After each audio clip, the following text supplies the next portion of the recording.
नमस्कार मित्रमैत्रिणींनो, एव्हरीथिंग या चॅनलमध्ये आपल्या सर्वांचे खूप खूप स्वागत आहे. मित्रमैत्रिणींनो, कालच्या व्हिडिओमध्ये आपण दत्त महाराजांबद्दल माहिती पाहिली. त्यामधून आपण काही मंदिरांची माहिती पाहिलेली आहे. आज आपण बाकीच्या मंदिरांची माहिती या व्हिडिओमध्ये पाहणार आहोत. चला तर मग पाहूया. दत्त महाराज मंदिर अष्टे. वेगळ्या वाटा धुडाळत चालणाऱ्या जशी आगळीवेगळी माणसे भेटतात त्याचप्रमाणे काही निराळी आणि छानशी ठिकाणी सुद्धा दर्शन देऊन जातात. खरं तर हे ठिकाण जायच्या यायच्या वाटेवर अगदी जवळ असतात, पण मुद्दाम त्यांना भेट देण्याची राहूनच जाते. असेच एक स्थान आहे सांगली जिल्ह्यातील वाळवा तालुक्यातील अष्टे गावचे दत्त महाराज मंदिर. या नावाचे प्रसिद्ध असलेले हे एक जागृत देवस्थान आहे. अष्टे या नावाच्या मागे काही दत्त कथा निगडित आहे. प्रभू रामचंद्रांनी या ठिकाणी 8 शिवलिंगाची स्थापना केली होती, म्हणून या गावास अष्टे हे नाव पडले आहे असे सांगितले जाते. या गावी सदानंद स्वामी या महात्मांचे वास्तव होते. येथे श्री दत्त महाराज या नावाचे एक मोठे सिद्ध पुरुष होऊन गेले. त्यांचे मूळचे नाव नरहरी दिवाण. ते एकनाथ महाराजांच्या मुलीच्या वंशाचे असल्याचे सांगतात. ते ब्रह्मचारी होते, तसेच ते हट्टयोगी होते. इसवी सन 1963 मध्ये त्यांनी अष्टे या गावी समाधी घेतली. समाधी मंदिरातच श्री दत्त यंत्र आणि दत्त मूर्ती ठेवण्यात आलेली आहे. दत्त महाराजांच्या गुरुचे नाव श्री हरिहर स्वामी असे होय. ते वराडातील होते. श्री वासुदेवानंद सरस्वती अर्थात टेंबे स्वामींकडून श्री दत्त महाराजांनी योग साधना प्राप्त करून घेतली.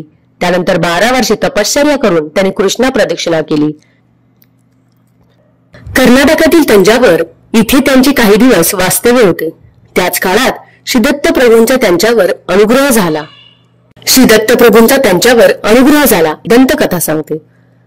दत्तात्रयांच्या आदेशावरून ते बुवांचे वाठारिया आपल्या गावी गेले.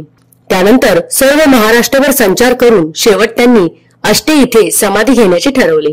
आपल्या समाधीची वेळ तिथी त्यांनी अष्टेकरांना सांगितली होती. तसेच समाधीची जागाही दाखवली होती.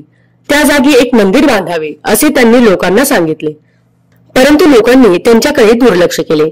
शेवटी स्वामींनी सांगितलेल्या जागी फाल्गुन शुद्ध षष्टी या तिथीला उघड्यावरच समाधी घेतली. मग मात्र गावकरी जागे झाले.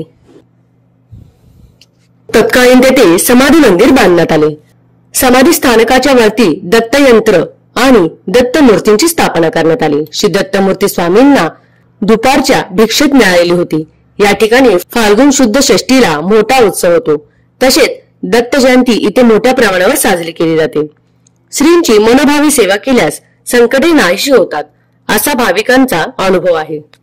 भगवान दत्तात्रय खामगाव. विदर्भातील बुलढाणा जिल्ह्यातील खामगाव हे एक ठिकाण. या ठिकाणी संत पाचले गावकर महाराजांच्या मुक्तेश्वर आश्रम आहे. या मंदिरातील पंचधातूची 3 डोकी व 6 हाताची दत्तांची मूर्ती आहे. ही मूर्ती श्री वासुदेवानंद सरस्वती ठेंबे स्वामी यांनी करून घेतलेली आहे व आपल्यानंतर ती पाचले गावकर महाराजांनाच देण्यात यावी असे सांगून ठेवली होती. त्याप्रमाणे ही मूर्ती संत पाचले गावकर यांना मिळाली आणि त्यांनी तिची मुक्तेश्वर मंदिरात प्रतिष्ठापना केली. परंतु इथले खरे वैशिष्ट्य म्हणजे श्री संत पाचले गावकर महाराजांना प्राप्त झालेल्या दत्तात्रयांच्या निर्गुण पादुका होत. मुक्तेश्वर मंदिराच्या महाद्वाराखाली जमिनीत एक तळघर तयार करण्यात आले असून त्यात त्या पादुकांची स्थापना मार्गशीर्ष वद्य 12 करण्यात आली. पादुकांच्या मागेच श्रीपाद श्री वल्लभ स्वामींची अत्यंत देखणी अशी स्फटिकांची मूर्ती बनवण्यात आली आहे. या पादुका संबंधी एक कथा सांगतात. ती अशी की एकदा श्री पाचले गावकर महाराजांना गाणगापूरला पादुकाचे दर्शन घेण्यास अटकाव करण्यात आला. महाराज काही न बोलता बाहेर आले आणि एका औदुंबर वृक्षाखाली साधनेला बसले. इकडे आरतीच्या वेळी निरंजनाची वात काही केले पेटेना. शेवटी एका वृद्धास आधीचा प्रसंग आठवला आणि महाराजांची ओळख पटवली. पुढे श्रीपाद वल्लभ स्वामींनी महाराजांना दर्शन देऊन पादुकांसाठी अनुष्ठान करण्याचा आदेश दिला असे सांगितले जाते. त्याप्रमाणे अनुष्ठान पार पाडताच महाराजांना पादुकाची प्राप्ती झाली. निर्गुण पादुका ठेंबे स्वामींनी दिलेली दत्त मूर्ती यामुळे हे स्थान मोठे जागृत मानले जाते.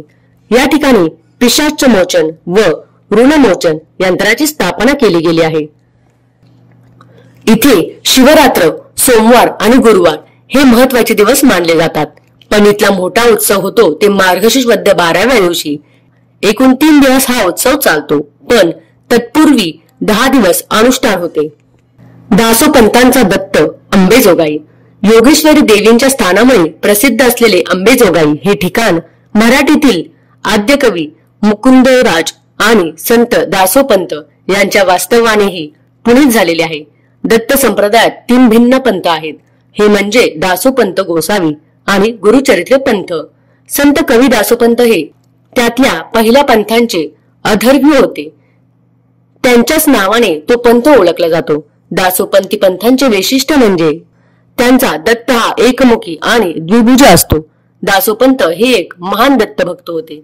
श्री दत्तात्रयांनी त्यांना सगुण रूपात दर्शन दिले होते असे सांगितले जाते. दासोपंतांनी स्थापन केलेले दत्त मंदिर मराठवाड्यातील बीड जिल्ह्यातल्या अंबेजोगाई इथे देशपांडे गल्लीत आहे. तिथे थोरले देवघर आणि धाकटे देवघर असे 2 भाग आहेत. दासोपंतांनी आपले आयुष्य याच मंदिरात व्यतीत केले होते. भगवान दत्तात्रयांबरोबर त्यांना सुखसंवाद येथेच चालत असे असे स्थानिक सांगतात. त्यामुळे हे स्थान जागृत असल्याचे त्यांचे अनुयायी सांगतात. दासोपंतांची औरंगजेबाबरोबर घडलेली एक आख्यायिका इथे सांगितली जाते. ती खूपच रंजक अशी आहे. औरंगजेबाची दासोपंतावर भक्ती जडली होती, परंतु त्याने आपले संशयी स्वभाव वैशिष्ट्यानुसार दासोपंतांची आणि त्यांच्या दत्त भक्तीची परीक्षा घेण्याचे ठरवले. दासोपंतांच्या दर्शनाला जाताना एके दिवशी त्याने दत्तात्रयांसमोर ठेवण्यासाठी नैवेद्याचे एक ताट बरोबर घेतले. या ताटामध्ये बकऱ्यांच्या मांसाचे तुकडे होते. कपड्याने झाकलेले ते ताट बादशहाने तसेच दासोपंतांच्या समोर ठेवले आणि देवाला नैवेद्य दाखवण्यास सांगितले. कुठलीही शंका मनी न घेता समंत्रक प्रोक्षण करून दासोपंतांनी झाकलेल्या या ताटात नैवेद्य आपल्या आराध्य दैवताला दाखवला. नैवेद्य दाखवून होताच औरंगजेबाने ताटावरील आवरण दूर करण्यास सांगितले आणि त्याला आश्चर्याचा धक्का बसला. हे सगळे नैवेद्याचे ताट सुंदर आणि गुलाबाच्या फुलांनी भरून गेलेले होते. या फुलाला सुगंध सगळ्या मंदिरामध्ये दरवळत होता. हा चमत्कार पाहताच औरंगजेब नतमस्तक झाला आणि त्याने तिथल्या तिथे दासोपंतांच्या दत्त मंदिरास 3 गावे इनाम म्हणून दिली अशी ही कथा. या मंदिरात दत्त जयंती आणि दासोपंतांची पुण्यतिथी हे 2 प्रमुख उत्सव मोठ्या प्रमाणावर साजरे केले जातात. गरुडेश्वर दत्तक्षेत्र. योगी परब्रह्म श्री वासुदेवानंद सरस्वती अर्थात ठेंबे स्वामी यांच्या समाधीने पुण्यपावन झालेले गरुडेश्वर हे एक दत्तस्थान आहे. पुण्य पवित्र नर्मदा नदीच्या काठावरील हे एक अत्यंत निसर्गरम्य असे ठिकाण आहे. इथूनच शूलपाणी या अरण्यास प्रारंभ होतो. ठेंबे स्वामींनी या स्थानी एकांतात तपश्चर्या केली आणि इसवी सन 1914 या आषाढ शुद्ध प्रतिपदेला त्यांनी या स्थानी समाधी घेतली. या स्थानाबद्दल पुराणात एक कथा येते. गजासूर दैत्याने सर्व पृथ्वीवासियांना त्राही त्राही करून सोडले होते. समस्त लोक भगवान विष्णूंना शरण गेले आणि गजासूर त्रासापासून सोडवण्याची विनंती केली.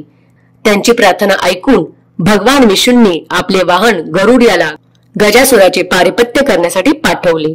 गरुडाने गजासुराला युद्धात ठार मारले आणि सर्वांनी त्याच्या छळापासून मुक्तता केली.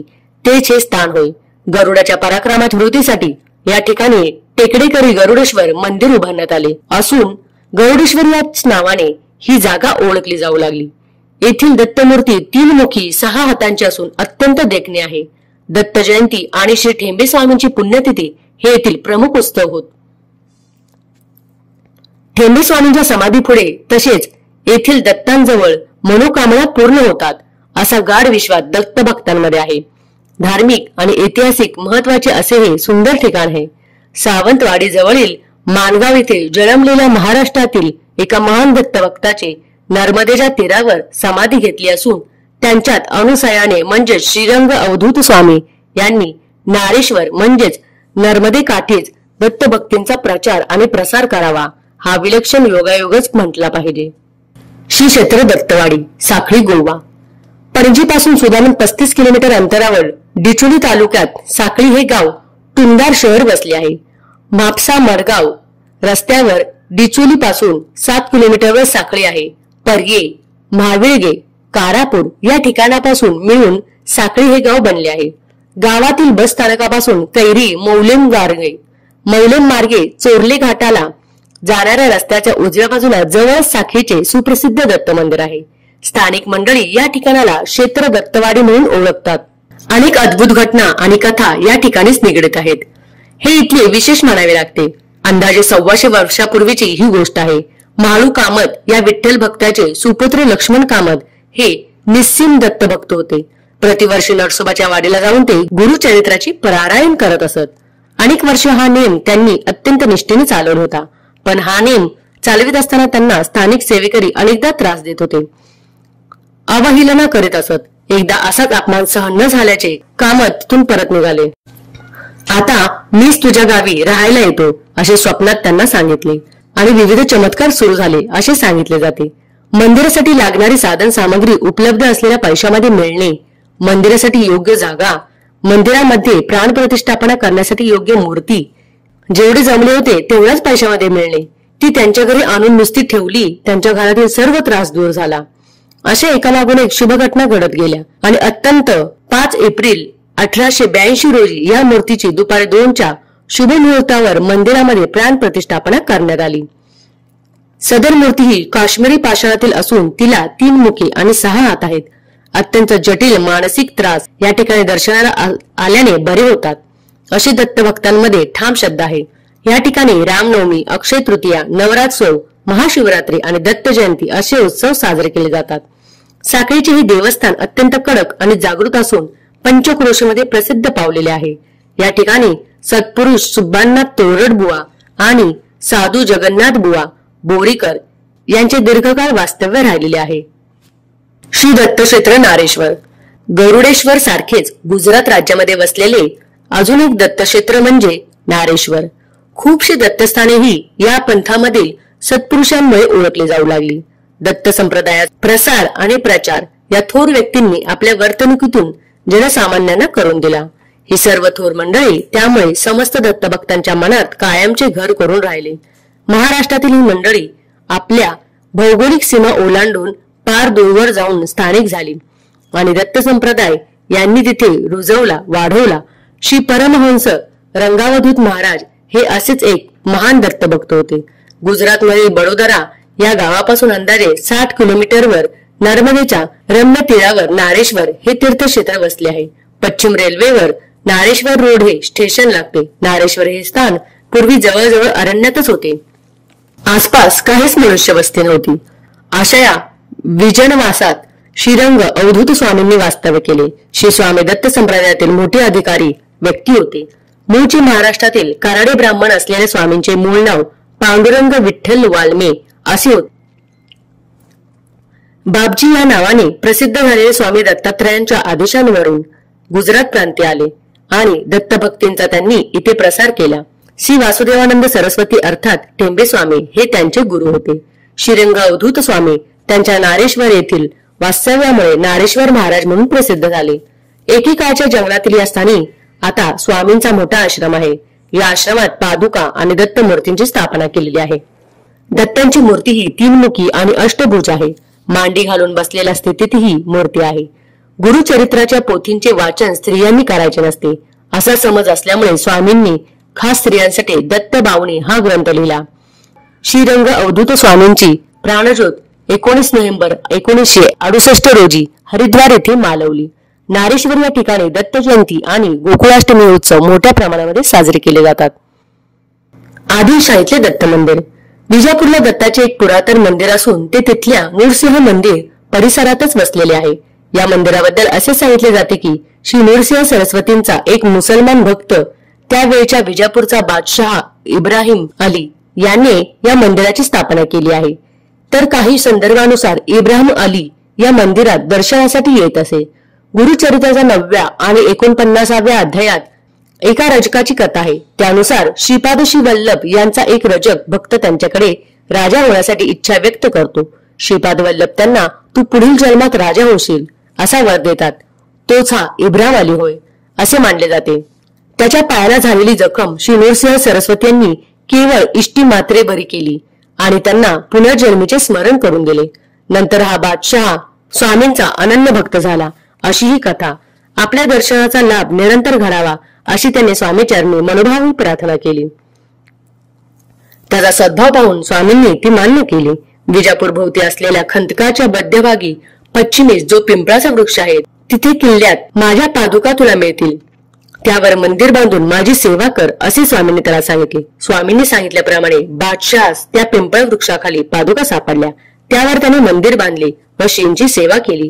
पुढे या पिंपळ वृक्षाला आत घेऊनच नृसिंहाचे देवालय उभारण्यात आले आणि मंदिरात दत्त मूर्ती बसवण्यात आली. देवालयाला लागूनच पाण्याचा मोठा खदक आहे. या खदकाला देवळाच्या अंगाने एक घाटही बांधण्यात आलाय. या मंदिरामध्ये गुरुवारी आणि धार्मिक सणाच्या दिवशी श्री दत्तांचा छबिना काढतात. दत्त जयंती आणि गणेश चतुर्थी हे दोन उत्सव इथे मोठ्या प्रमाणामध्ये साजरा केले जातात. या मंदिराची माहिती असलेले पुरातन शिलालेख विजापूरचा पूर्व आणि उत्तर दरवाजाजवळ बसवलेले आहेत. ही सर्व दत्तस्थाने आपल्या अलौकिक वैशिष्ट्यामुळे आवर्जून पाहिली पाहिजेत. ही ठिकाणे आपल्या नेहमीच प्रवासात कधीही लागली असतील, पण ती मुद्दाम थांबून तिथे जाऊन पाहिली पाहिजेत. आपल्या देखण्या महाराष्ट्राचे खरोखरच अशी असंख्य दत्तस्थाने आहेत जी त्यांच्या ठायी असलेल्या कोणत्या ना कोणत्या गोष्टीमुळे प्रेक्षणीय आहेत. कोणती तरी कथा अथवा चमत्कार त्या ठिकाणाशी निगडीत आहे. दत्त संप्रदायातील कोणा अधिकारी व्यक्तीच्या वास्तव्यामुळे पुनीत झालेली अशी ही ठिकाणे आहेत. तर मित्रांनो, अशी एक न अनेक अक्षरक्ष असंख्य दत्तस्थाने अवघ्या महाराष्ट्रभर पसरलेली आहेत. ती सगळी पाहायची म्हटले तरी एक जन्म पुरणार नाही अशी अवस्था आहे. इथे देवभक्तांची वाट पाहत कधीचा उभा आहे. तर मित्रमैत्रिणींनो, अशा प्रकारे दत्त महाराजांची मंदिरे अनेक ठिकाण आहेत. तर मित्रांनो, ही मंदिरे पाहण्यासाठी तुम्ही इच्छुक आहात का? तर मित्रमैत्रिणींनो, तुम्ही त्या मार्गे गेलात तर ही दत्तस्थाने नक्की पहा. तर मित्रांनो, हा व्हिडिओ तुम्हाला कसा वाटला ही मला कमेंट करून नक्की कळवा.